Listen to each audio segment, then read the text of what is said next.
কি করছো বাবা? এই তো মাটির হাঁড়ি পাতিল তৈরি করছি। তা ছায়া এবং মুক্তা কি করছে? ছায়া আর মুক্তা দুজনে ঘরের ভিতর রান্না করছে। রান্না শেষ হয়নি এখনো? আর একটু সময় লাগবে। আচ্ছা, ততক্ষণে আমি আর একটা মাটির কলস তৈরি করে ফেলি। আমি তোমাকে বানাতে সাহায্য করি? না মা, তুই পারবি না এগুলো। তুই বরং তোর ছোট ভাই দুটোকে দেখ, তারা কোথায় গিয়েছে। অনেকক্ষণ ধরে দেখছি না যে। ভালো করেছে, লেখাপড়া না করলে বড় মানুষ হবে কি করে? তা না হলে আমার মতো হাঁড়ি পাতিল বানিয়ে বাজারে বিক্রি করতে হবে। চিন্তা করো না বাবা, তাদের ভালো মতন পড়ালেখা করাবো আমরা। ঘরের ভেতরে গিয়ে দেখ তো রান্না বান্না শেষ হলো কিনা। আমার তো কলস বানানো শেষ হয়ে গেল। আচ্ছা, দেখছি।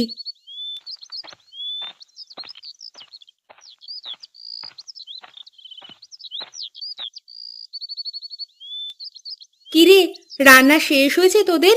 বাবার যে ক্ষুধা পেয়েছে, ভাত খাবে। তুমি বাবাকে বলো রান্না শেষ, হাত মুখ ধুয়ে ঘরে আসতে বলো। আচ্ছা, ঠিক আছে।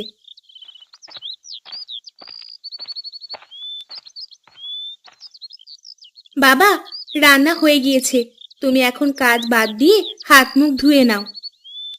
তুই যা, আমি টিউবওয়েল থেকে হাত মুখটা ধুয়ে আসছি। জলদি আসো।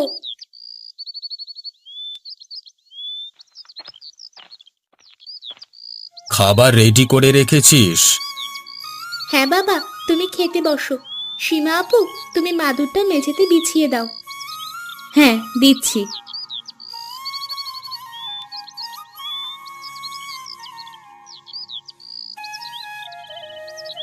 হুম, আজকে তোর তরকারিটা অনেক মজার হয়েছে, একদম তোর মায়ের হাতের রান্নার মতো। তুমি কি এখন বাজারে যাবে বাবা? হ্যাঁ রে মা, হাঁড়ি পাতিলগুলো বিক্রি করা লাগবে না, না হলে সংসার চলবে কি করে? তোমাকে তো আমরা বলেছি যে আমরা তোমাকে সাহায্য করি হাঁড়ি পাতিল বানাতে। না রে মা, তোরা পারবি না। যতদিন আমি বেঁচে আছি ততদিন আমিই করব। আচ্ছা, বাজার থেকে ফেরার সময় চাল ডাল নিয়ে এসো বাবা, ঘরে সব কিছু শেষ হয়ে গিয়েছে। রাহাত আর রাজু বাড়িতে ফিরলে তাদের খাবার দিস কেমন? আচ্ছা।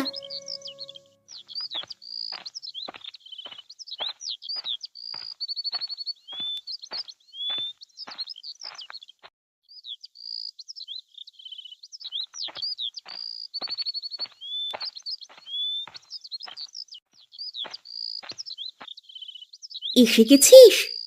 হ্যাঁ। স্কুল ড্রেসটা পাল্টে ফেলে অন্য কাপড় পর। বাবা কোথায় গিয়েছে?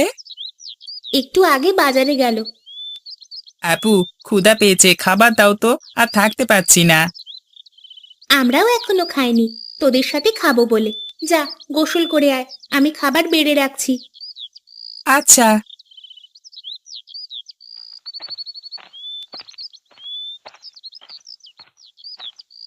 ও যা, ওরে বাবা!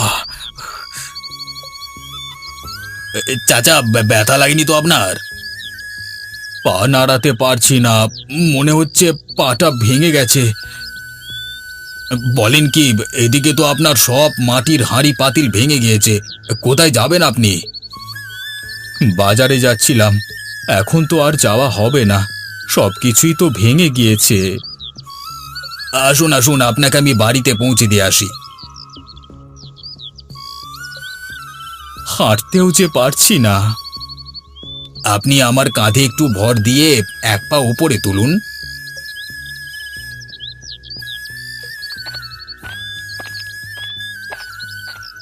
কি হয়েছে আমার বাবার? এক পা তুলে হাঁটছে কেন? আপনার বাবা রাস্তায় পড়ে গিয়ে পা ভেঙে ফেলেছে। ছায়া, মুক্তা, তোরা কে কোথায় আছিস? এদিকে দেখে যা, বাবা পড়ে গিয়ে পা ভেঙে ফেলেছে। কি হয়েছে বাবার? দেখ, পা ভেঙে ফেলেছে বাবা। বাবার সাথে যে হাঁড়ি পাতিল ছিল সেগুলো কোথায়? সেগুলো ভেঙে গিয়েছে। তাহলে আজকে আসি এখন। হ্যাঁ, আমার বাড়িতে একটু কাজ আছে, আপনারা এনাকে ধরে ঘরের ভেতরে নিয়ে যান।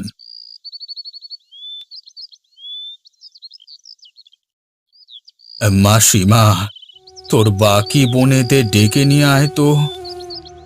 আসছি বাবা। শোন মা, এখন তো আমি আর কোনো কাজ করতে পারবো না মনে হয়। আমার জমানো টাকাও নেই যে চিকিৎসা করে সুস্থ হয়ে আবার কাজ করব। তুমি চিন্তা করো না বাবা, কোনো একটা উপায় ঠিকই হয়ে যাবে। আমার তো বয়স হয়ে গিয়েছে, চিন্তা এসে যায় রে। তোদের মা বেঁচে থাকলে তো এত চিন্তা করা লাগতো না। বাবা তুমি চুপ করে শুয়ে থাকো। রাহাত আর রাজু কোথায় গিয়েছে? স্কুলে গিয়েছে। এখন তো মনে হয় আর স্কুলে যেতে পারবে না। লেখাপড়ার খরচ কোথা থেকে পাবে? ওদের আর মানুষের মতো মানুষ হওয়া হলো না। প্রয়োজনে আমরা 3 বোন কাজ করে ওদের লেখাপড়ার খরচ দেব, তবু তাদের লেখাপড়া করাবো। তুমি কোনো চিন্তা করো না বাবা। তোরা এত কিছু সামলাতে পারবি একসাথে? পারতেই হবে আমাদের। তুমি বিশ্রাম নাও। যেভাবেই হোক আমাদের কোনো কিছু করতেই হবে। সংসারের দায়িত্ব আমাদের 3 জনকেই নিতে হবে। এখন আমরা কি কাজ করব?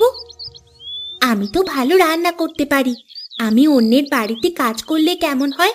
অন্তত খাবারের চিন্তা তো দূর হবে। আমি বন থেকে ফুল সংগ্রহ করে সেগুলোর মালা বানিয়ে গ্রামের মধ্যে বিক্রি করব। ছায়া, তুই তো কাঁথা সেলাই করতে পারিস। তুই বাড়ি বাড়ি গিয়ে অন্যের কাঁথা সেলাই করে টাকা ইনকাম করবি। তাহলেই তো আমাদের আর কোনো অভাব থাকবে না। তুমি ঠিকই বলেছ। একজনে কাজ করলে তো আর সংসার চলবে না, সবাইকে একসাথে কাজ করতে হবে। ঠিক আছে, তাহলে কালকে থেকেই সবাই কাজে বেরিয়ে পড়ব। তোরা কি বলিস? তুমি যা বলবে তাই হবে। আচ্ছা ঠিক আছে।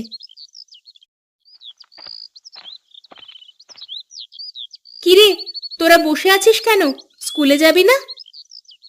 না আপু, আজকে স্কুলে যাব না আমরা। কেন? কি হয়েছে যে আজকে স্কুলে যাবি না? স্কুলে পরীক্ষার ফিস চেয়েছে, বাবাকে বললাম, বাবা বলল টাকা নেই, তাই তো স্কুলে যাব না। শেষ তারিখ কবে? 20 তারিখ। আরো 2 দিন সময় আছে। তোরা স্কুলে যা, আমি টাকার ব্যবস্থা করছি। তুমি এত টাকা কোথায় পাবে? সেটা তোদের চিন্তা করতে হবে না। তোরা ঠিক করে লেখাপড়া কর। তোদের আমরা উকিল বানাবো। আচ্ছা, আমরা রেডি হয়ে স্কুলে চলে যাচ্ছি। ঘরে আয়, রেডি হয়ে ব্যাগ নিয়ে স্কুলে যা।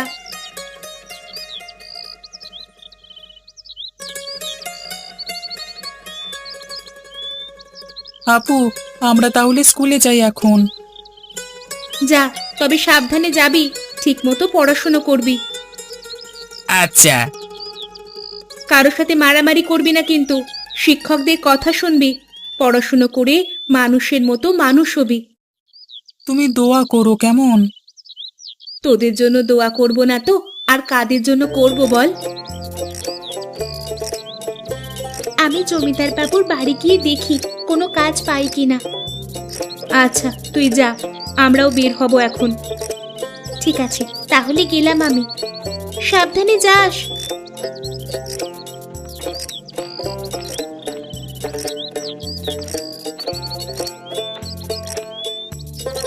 বাড়িতে কেউ আছেন? কিছু বলবে তুমি? কি জন্য এসেছো? চাচি, আমি কাজের জন্য এসেছিলাম। আমি ভালো রান্না, বাড়ির কাজ সব করতে পারি। যদি দয়া করে আপনার বাড়িতে কোনো কাজ দিতেন। একজন লোক হলে তো ভালোই হতো। তোমার মতোই একজন মেয়ে খুঁজছিলাম আমি।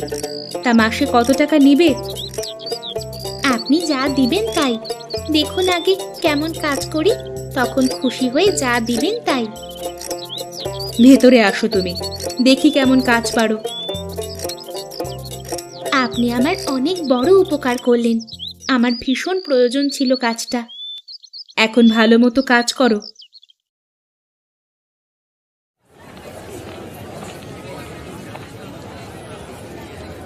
মালা নিয়ে যান, মালা। তাজা তাজা বেলি ফুলের মালা। আসুন, নিয়ে যান।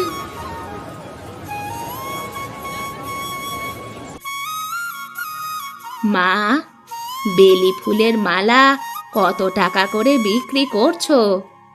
নিয়ে যান চাচি, মাত্র 10 টাকা করে প্রতি মালা। আমার ছোট মেয়েটা কয়েকদিন ধরে বলছে ফুলের মালা তাকে কিনে দিতে হবে, পাচ্ছিলাম না খুঁজে, আজকে পেলাম। তুমি আমাকে 2টো মালা দাও। আচ্ছা, এই নিন, একদম তাজা। তুমি কি প্রতিদিন এখানে মালা বিক্রি করো? না চাচি, আজকে থেকে মালা বিক্রি শুরু করলাম। এখন থেকে প্রতিদিন মালা নিয়ে আসবো।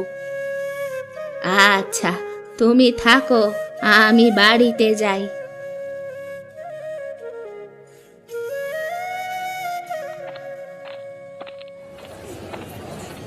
আপু, মালা কত করে? 10 টাকা। আমাদের 2টা দিন তো, এই যে টাকা।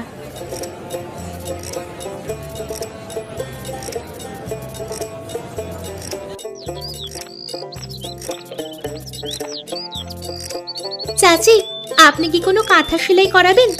আমি ভালো সেলাইয়ের কাজ পারি। সামনে তো শীতকাল আসছে, অনেক কাঁথার প্রয়োজন, কিন্তু তুমি সেলাই করতে পারো তো? আপনি একবার কাজ করিয়েই দেখুন না, ভরসা রাখুন, সুন্দর করে সেলাই করব আমি। তা প্রতি কাঁথা সেলাই করতে কত টাকা নিবে? 100 টাকা করে দিবেন। একটু কম নিও। না চাচি, অনেকটা সময় লাগবে সেলাই করতে, এর কমে তো সম্ভব নয়, তাহলে আমার সংসারই চলবে না। আচ্ছা আচ্ছা, 100 টাকাই নিও। আমার চোখের সমস্যা, তাই তোমাকে সেলাইয়ের কাজটা দিলাম। আপনার পুরাতন কাপড়গুলো দিন, আমি আজকেই সেলাইয়ের কাজ শুরু করব। তুমি দাঁড়াও, আমি ভেতর থেকে নিয়ে আসছি।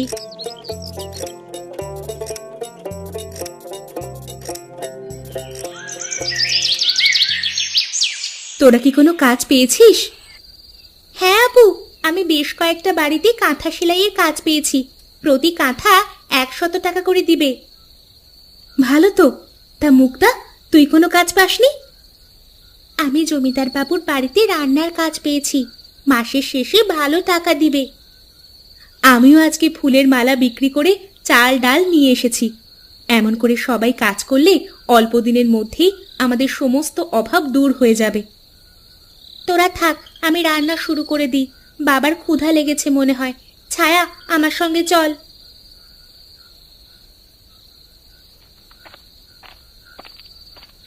দাঁড়া তোরা, এত দেরি হলো যে ফিরতে? মাঠে খেলাধুলা করছিলাম, তাই দেরি হয়ে গিয়েছে। বাবা পা ভেঙে শুয়ে আছে, আর তোরা খেলাধুলা করে আবার পা ভেঙে বসে থাক। এমন আর দেরি হবে না। মনে থাকে যেন। তোদের ফিস কত টাকা? 100 টাকা করে। এই নে 200 টাকা। ঠিক মতো পড়াশুনো করতে হবে, খেলাধুলা করা যাবে না বেশি। আচ্ছা। যা, ঘরে যা। ওঠো বাবা, রান্না হয়ে গিয়েছে, ভাত খাবে চলো। তোদের কষ্ট হয়ে যাচ্ছে সংসার চালাতে, তাই না?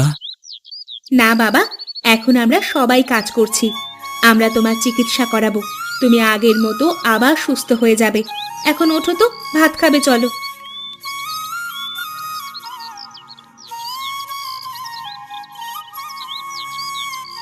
বাবা, এখনো কি তোমার পা বেশি ব্যথা করে? না মা, আগের থেকে ব্যথা অনেকটা কমেছে। রাহাত, রাজু, তোরা স্কুলে গিয়েছিলিস? হ্যাঁ বাবা। অনেকদিন তো হলো, আমাদের আর অভাব নেই, কাছে কিছু টাকা আছে। চল, সবাই বাবাকে হাসপাতালে নিয়ে চিকিৎসা করিয়ে আসি। চলো, আজকেই যাই। চল। কিরে, তোদের হাতে কিসের কাগজ এটা? সুখবর আছে একটা। তা কি সুখবর রে? আমাদের পরীক্ষার রেজাল্ট বের হয়ে গেছে, আমরা পাশ করেছি। বলিস কি তোরা পাশ করেছিস? এ তো বড় খুশির খবর। হ্যাঁ, এত বড় খুশির খবর এত দেরি করে বললি কেন? দাঁড়া, আমি বাবাকে বলে আসি। বাবা, বাবা, শুনছো তুমি? বল মা। তোমার ছেলেরা পরীক্ষায় পাশ করে গেছে। আমি জানতাম তারা মানুষের মতো মানুষ হবে একদিন, আমার মুখ উজ্জ্বল করবে। তারা তাদের কথা রেখেছে। আজকে তোমাকে ডাক্তারের কাছে নিয়ে গিয়ে চিকিৎসা করাবো। ওঠো, আমাকে ধরো। শুধু শুধু টাকা নষ্ট করবার কোনো দরকার নেই। আমরা তোমার কোনো কথা শুনবো না, চলো।